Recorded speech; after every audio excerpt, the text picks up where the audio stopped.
one of the things that's so incredible and so wonderful about the game of golf is how it allows us these crossroads into other sports and other legends. The man that you're watching on your television screens around the world right now is Ronde Barber, an NFL Hall of Fame member. Pro Football Hall of Fame last year is when he entered. He is also the co-general chair of the Valspar Championship. He played 16 years in the NFL for the Tampa Bay Buccaneers. He had a career 47 interceptions in 28 sacks. He is the only player in NFL history with at least 45 and 25, respectively, in those categories. He's a 5-time Pro Bowler.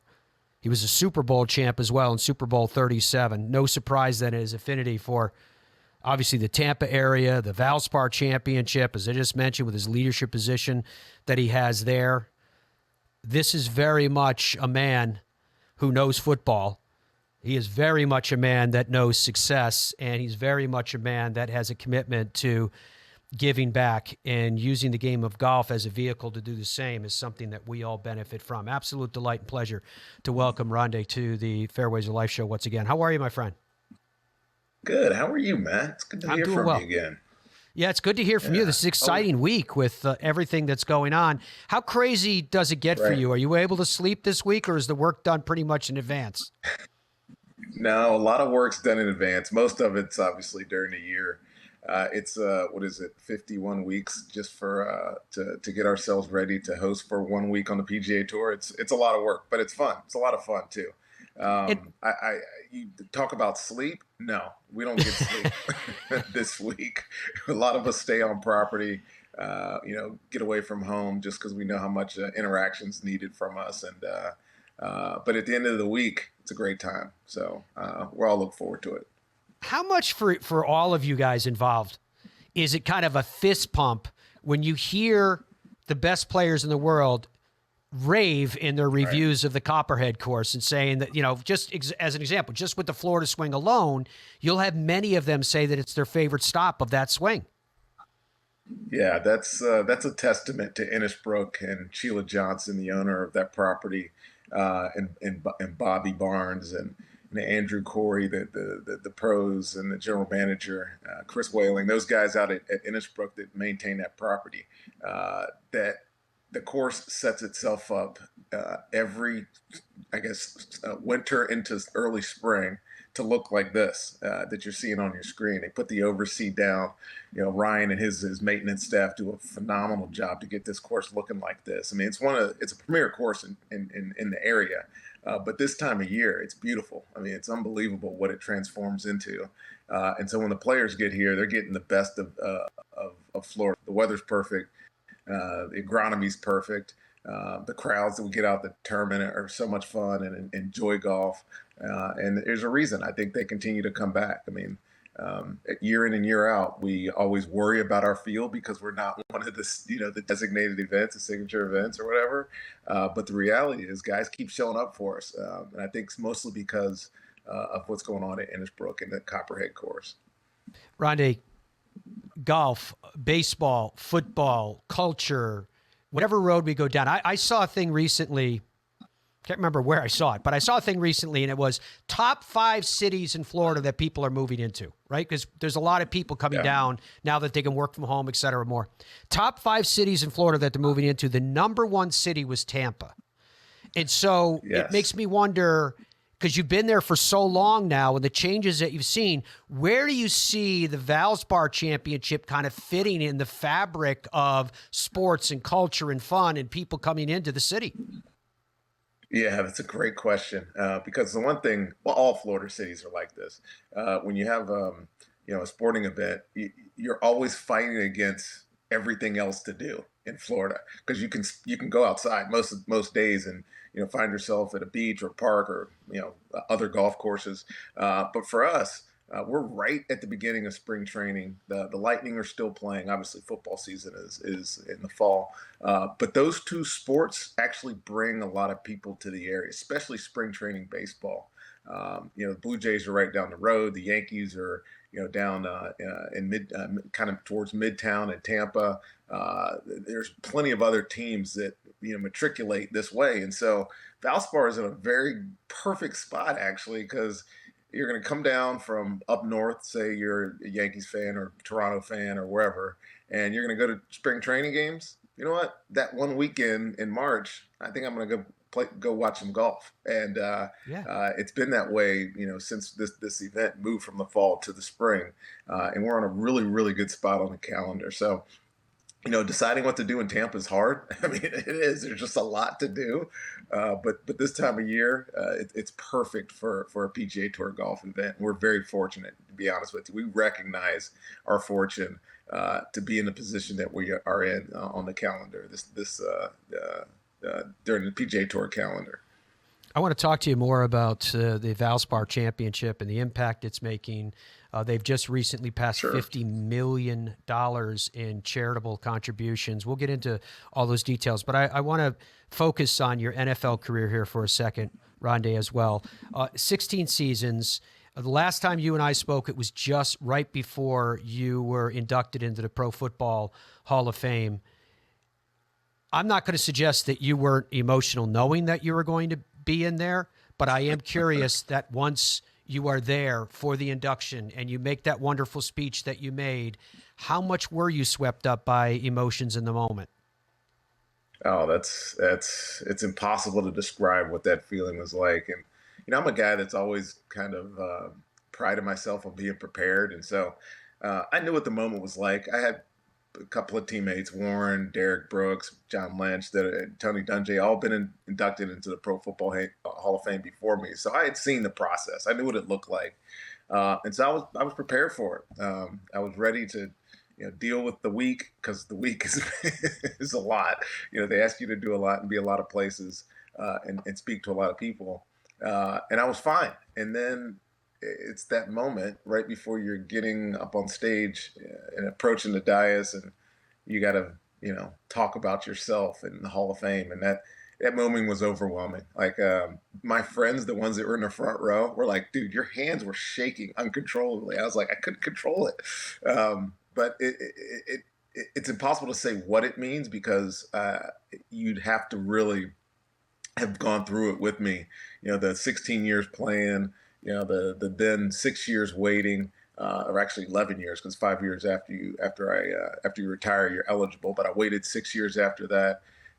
There was a lot of anticipation on my point that I was going to be there, that my career merited, an induction into the Pro Football Hall of Fame, one of 371 at the time, guys going into the Hall of Fame. And the emotion caught up with me. It swept over me. But thankfully, I was prepared and had a good speech, and had a good speech writer help me write it, and I was able to get through it. But it's a special moment. There's only 181 living Hall of Famers, and I guess there's 188 now, because 7 more are going in this year. But that's awe-inspiring when you consider the number of people that played the sport, that love the sport, and only a handful could be recognized as, greatest of all time. I hope I'm able to describe this question well enough for you to be able to answer. But does it make sense to you when I asked you the question, in that moment when you felt that emotion, who was that celebration for? And I know you're proud of what you accomplished, and you worked your tail off to do it. But in a moment like that, when someone reaches that type of immortality in their career and in their life, it's more than just them. Who was it about for you? So, interestingly enough, a lot of people. The Hall of Fame put me as the 8th speaker last year. There was 9 guys that went in. Joe Thomas was the last speaker, because he's from Cleveland, and it's right down the street, right? You play for Cleveland, he's right down the street. But we were 8th in the line of speakers, because we had the most people attend the event. 350 friends, family, associates, colleagues, whatever, came, and it was the most they'd seen, and who knows how long, they told us. And I think about who those people are, Uh, it's obviously my wife, my kids, my mom, my brother, all the extended family from both sides. But then I think of all the connections that I've made over the years. You know, the friends from Roanoke, Virginia, coaches from Roanoke, Virginia, and the University of Virginia, and then all the friends and extended family, if you will, that I have here in Tampa. And none of them know each other without the connection through what my career was. And to see them all, you know, gather in one spot and, you know, celebrate with me and celebrate with each other and all have the same feeling about wanting this accomplishment. So I feel like yes, it's an accomplishment for me, but it's also an accomplishment for them. They were all there Yeah. with me, and they were probably, to be honest with you, they probably wanted it more than me. I knew what my career was. They didn't get to experience my career. They got to watch it.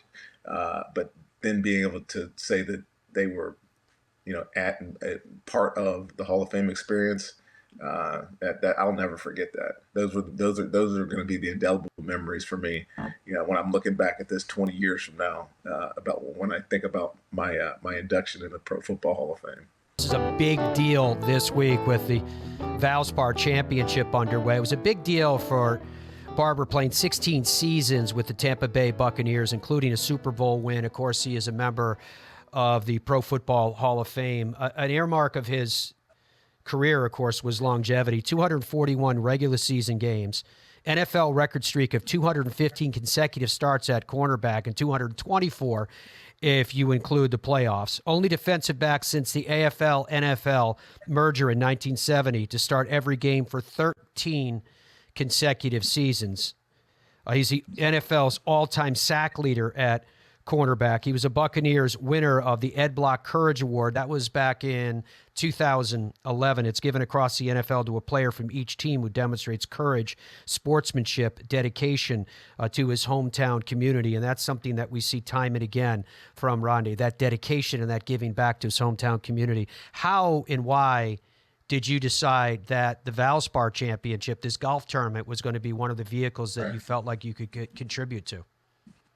Yeah, that's a great question, Matt. Because for years, you know, this is a town that embraces its heroes.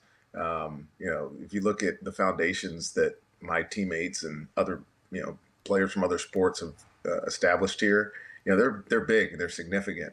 I was always a guy that spent my time following the path that other people laid out for me. And the biggest instance of that would be my wife. So all the charities that we supported prior to joining Copyright Charities were charities that she worked for.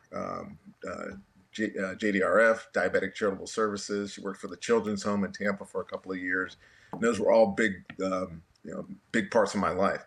But then when I retired, I got invited by Les Muma, who was the general chair at the time, my position at the time, to be on the board of the Copperheads. And I didn't know what it was at the time. I had no idea what the Copperhead Charities was. But then I quickly found out how important and meaningful their overall contribution was to our community. And I was like, this is something I can do. And then, God, now 8 years later, I'm in the stewardship position of general chair, managing and guiding this organization's that been around since 1977. So for 48 years, I get to be the steward of a group of men and women, local businessmen and women who have one goal in mind, and that is to give monies back to local charities through the vehicle of golf, professional golf. And it's awesome to be part of it. I actually find myself a lot of times, wondering how I got this lucky to be a part of such a great organization. And then you couple that with what we've had in a partnership with Valspar and Sherwin-Williams over the past 11 years now. And there's no wonder why we passed that $50 million mark. They've really enhanced this organization. They've enhanced our community. They continue to beautify our community with everything that they do, and they're great partners. And I'm very fortunate, Matt, to be in the seat that I currently am with great people. John Ashbrad, my co-chair, of course, and then Tracy West, my tournament director, who is phenomenal. You know that. You've been around her. She is the reason I get all the praise. She makes me look really good. There are tickets, folks, just if you wish to know. There are tickets still available for this week. Lots of fun things that are taking place on site. So if you bring your family, or if perhaps you bring a spouse and he or she is not into following the golf itself, there's a million other things that they can do. Oh, yeah. And when I talk about the tickets, there's all different levels that you can get as well. I talked about there's also a concert coming up this year with Cole Swindell and more. I talked about the fact earlier that the event has just passed $50 million in charitable giving. Ronnie, that number blows me away. And the reason why it blows me away, it impacts me emotionally, is because I know it changes lives. I know that you are touching people who, whatever the particular challenge that they're facing in their life, they're being benefited by a sporting event. You're being benefited by the game of golf. Does that affect you the same way, where it's kind of head shaking at times to think that this game can have such far-reaching impact?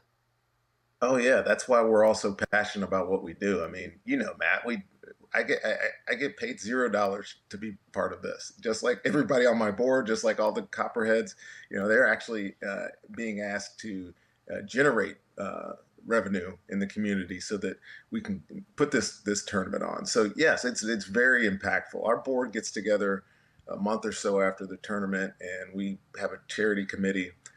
And there's some restricted funds that go to certain charities like Habitat for Humanity, who's a pillar organization of ours. All the first tees are as well. But then we get to sit down and divvy out the rest of the monies that we've raised over tournament week. And those are probably the most in conversations, because there's no bad causes. And then at some point, we're going to make a decision.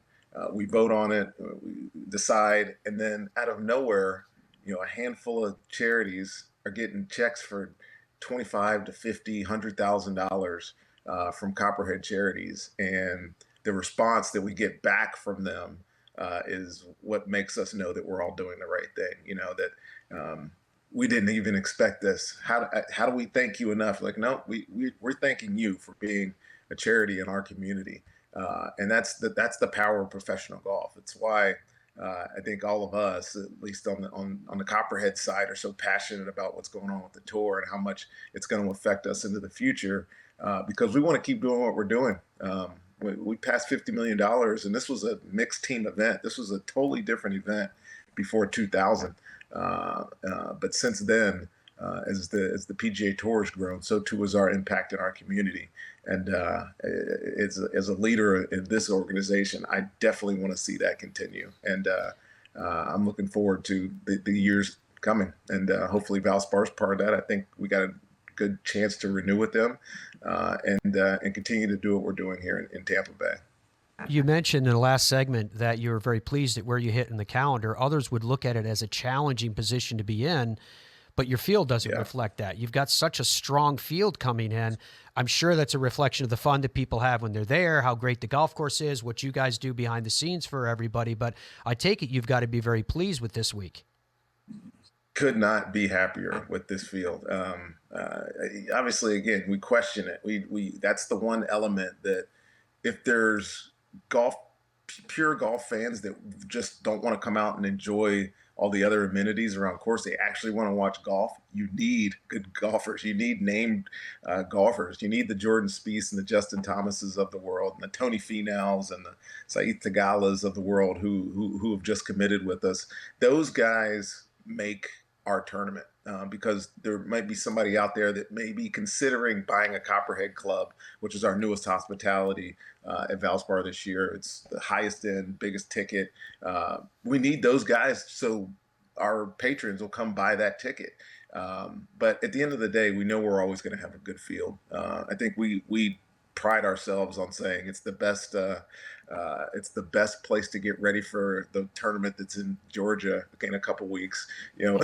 Tree line, moving it both ways, fast greens. There's little similarities there. But we're also, like you said, Matt, the most colorful PGA Tour event in the world, and that's part of what it is. Families love coming here. The players and their families love coming here. The caddies love coming here. Obviously, Valspar is part of the huge caddy hat program, so there's respect in that regard. And again, the course is great. The course is it lends itself that anybody can win. You don't have to be a bomber.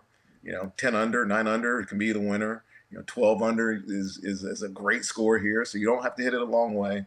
You have to work it both ways. It really challenges your game. And we're, like I said, we're happy, even though we are right after two signature events in API and the Players. ValsparChampionship.com, folks, is where you can log on to check out anything that you're hearing Rodney or myself talking about, including the tickets and the advanced ticket opportunities. There are still tickets available to anyone who wants to be a part of this amazing event. You mentioned, Ronde, where golf is at. And I'm assuming you're talking in kind of a macro sense relative to that. Yes. And I am curious with the AFL and the NFL merger that I mentioned earlier, and it relative to your incredible career, but from the standpoint of different philosophies, perhaps when they started coming together, and certainly the NFL has had plenty of upstarts that, if you please, would challenge it, although they really haven't challenged it, if you know what I'm saying, but different leagues, et cetera. Mm-hmm. But there's been a harmony that's been found in the game. Is there lessons, do you think, that the game of golf at its highest competitive levels can learn from the NFL? Oh, sure. I think you look at every sport in America, baseball, basketball, they all had, football certainly, all had big mergers, kind of seismic shifts in the way that the game was presented and then ultimately consumed. What it feels like in golf right now is that it's a little bit of a mess because there's no clean answer right now. There's the live and the PIF players, kind of in our sense feel like it's disrupting golf, but maybe it's what golf needed. But then there's also the response from the PGA Tour, which it is challenging us, is challenging host organizations and management companies. So there's a lot going on, and it needs harmony. And if that's the word that's best to describe it, I think we have to find it. Golf is a niche sport, man. This. It's not the most popular sport in America. There's very few people that can play it. It takes a long time, costs money, it's hard. So I don't know that the bandwidth is there for all of us to be divided in golf. I just don't think that's the way of the future, and I think players are starting to realize this. If you would ask me a year and a half ago, maybe 2 years ago, I probably would have been more upset about what's going on in golf. But now it's just coming to realize that the only thing I can control is what is going on in my circle. In my circle, Valspar Championship, Copyright Charities, the group that I run and organize, and how we can continue to do what we're doing in our community. And as long as golf doesn't, totally affect that and negatively affect what we're trying to do with our charity dollars, then let them figure it out, and we'll be fine along the way. We'll kind of stay in our lane and be where we are when it's all settled. With all due respect, I have massive respect for you, Rodney, but I would love that for you personally to be more than in your lane. I would love that you were one of the voices that was involved in trying to find a pathway forward in this thing, because I think your vision can work. I guess maybe it's because I'm a writer, but when I listen to people, oftentimes words come to me, and I've been writing them down while you've been talking. And these are the words that have come to me in reflection of Ronde Barber today: preparation, hard work, commitment, focus, tenacity, leadership, giving back, and gratitude. Have I forgotten any? Oh, those are good ones. And it's funny when they come off the top of my head, and sometimes I don't even know that I say them, but I know that those are all words that I live by, and ones that I've learned to live by, not just just empty rhetoric, because those words matter, and how you activate those type of words matter. And honestly, the more that you're given, the more that's expected of you. Like Mike Tomlin used to always tell me, to whom a lot is given, a lot is expected. And I realized that I've been given a lot, in life, in my career, obviously, financially. And so I'm expected to give a lot back. And so I'll continue to do so. I do pride myself on that. And I think a lot of guys that are around me understand that that's who I am and that's truly who I am. So it's nice of you to recognize that, man. Appreciate it. It's incredible what you guys have done. Very, very excited about the Valspar Championship this week. Hopefully I'll get a chance to see you out there on the grounds. Good luck with everything that lies in store in the days that are before us. And as always, thank you very, very much for your time. Thanks, Matt. I'll see you at the concert Saturday night, buddy. Look forward to it.